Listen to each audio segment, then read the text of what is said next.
Welcome to this deep dive. Today, we're really plunging into a fascinating relationship, one that fundamentally shaped languages and cultures over centuries. That's right. We've been looking at some great material, really detailed stuff on the connection between Spanish and Arabic. And our mission, really, is to unpack this, not just list facts, but get into the how and why.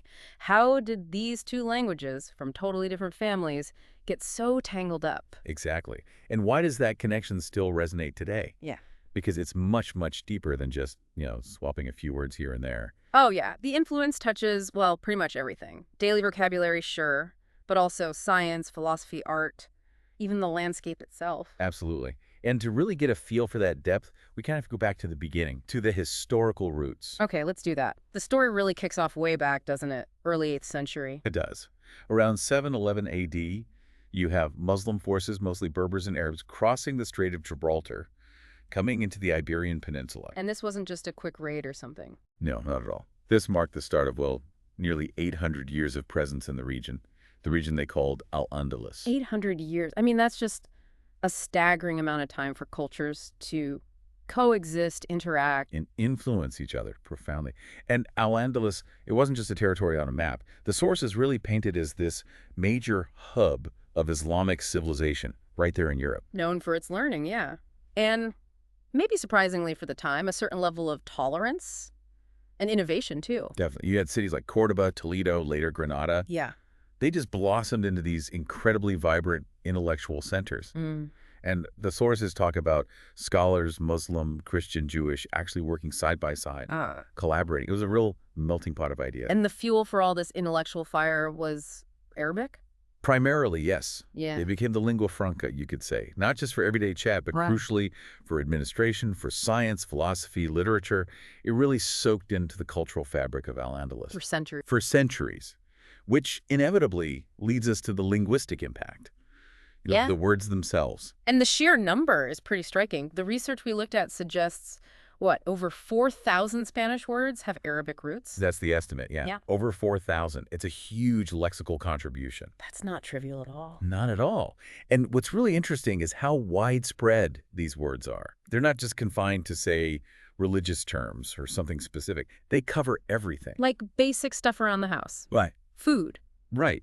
The material gives great examples, like almohada for pillow, comes straight from the Arabic almohada. Or aceituna, olive, from zaitun. These are words you'd use every single day in Spanish. Exactly. And you probably wouldn't even clock their origin unless someone pointed it out. Then there are words that hint at the structures of society and knowledge back then. Like alcalde, the Spanish word for mayor. Right. That comes from alcalde in Arabic, which means the judge. Oh, interesting. So it suggests maybe borrowing not just the word, but maybe some of the concepts around that role? It certainly hints at that possibility, yeah. Reflecting the administrative setup of Al-Andalus, perhaps. And my personal favorite example, which the source highlighted too, is ojalá, meaning hopefully or I wish in Spanish. And it comes directly from inshallah. God willing. Yeah, God willing. There's such a deep cultural echo in that one word, isn't there? There absolutely is. It's fascinating. And, a really practical insight from the sources is about that al prefix. Right. You see it everywhere in these words. You do. In Arabic, al is just the definite article, the da. But when Spanish borrowed these words, the al often just stuck right on the front. So it became part of the Spanish word itself. Exactly, like in almohada, aceituna, alcalde, even algebra from al-jab. It's like a little linguistic fingerprint saying, hey, it came from Arabic. So, okay, the vocabulary is huge, undeniable. But the sources really stress that this connection goes way deeper than just words. Oh, much deeper. It fundamentally shaped aspects of Spanish culture, science, math, medicine, philosophy, even the way things looked, like architecture. So how did that happen? How did these deeper concepts transfer?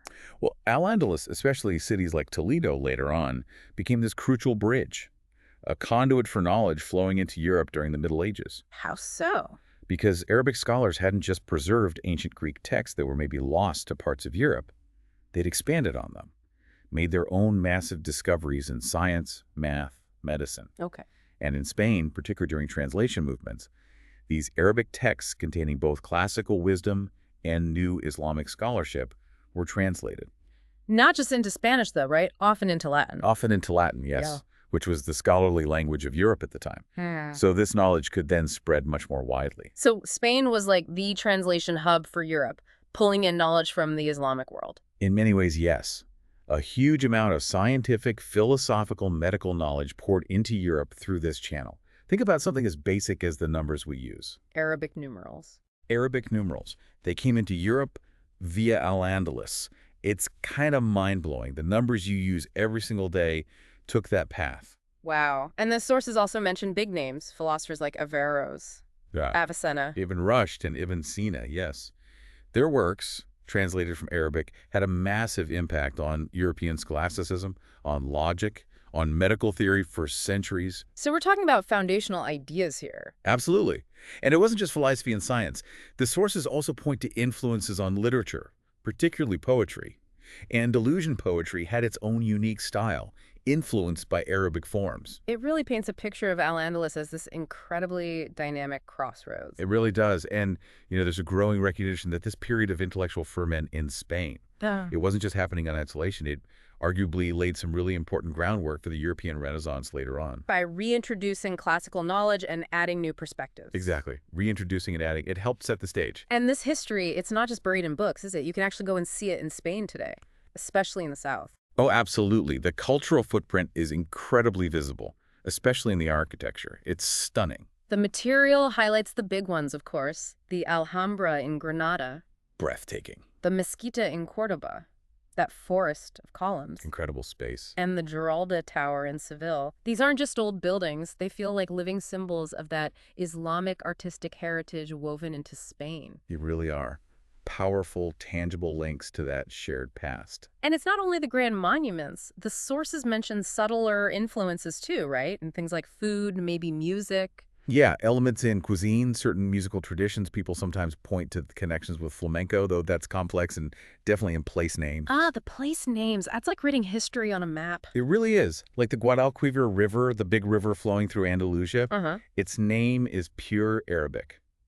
Wadi al-Kabir. Meaning? The Great River Valley. It's right there, connecting the language to the land itself.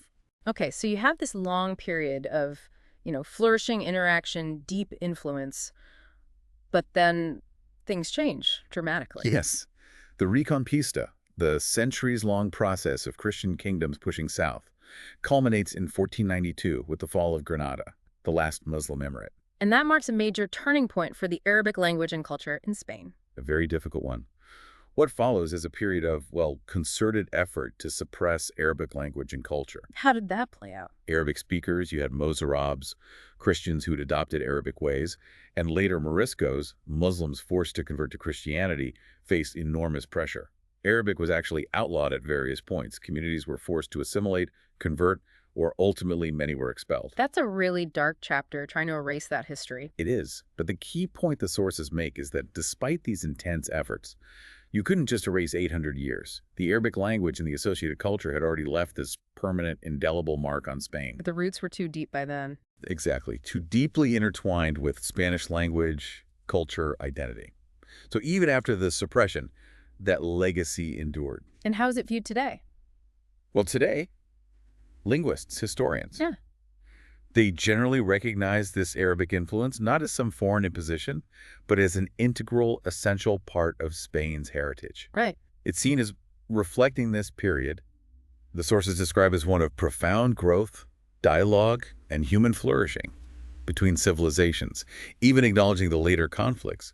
It's part of the story. That enduring legacy, it feels very relevant now, bringing us sort of into the present day. It really does. And there seems to be a renewed interest in this whole connection today. Why do you think that is? Well, maybe factors like increased intercultural dialogue, migration patterns, globalization.